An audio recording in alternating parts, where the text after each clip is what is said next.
Kapatid. Normally nagagawa po yan doon sa mga bayan na mayroong, sa mga barangay na may mga Meralco na.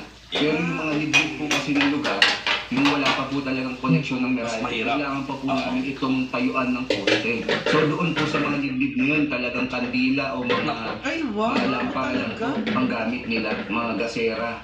At delikado talagang yun, source lang nila ng kuryente. Opo. Delikado. So, yun Thinking nga, na nasa paanan pa sila ng Sierra Madre. So yun, na-explain sa atin yung mga ginawa na ng OMF, no? Sa pagpapailaw na yan. Yes. Okay. So, ano pa yung ginagawa nating intervention aside from ito ng home electrification?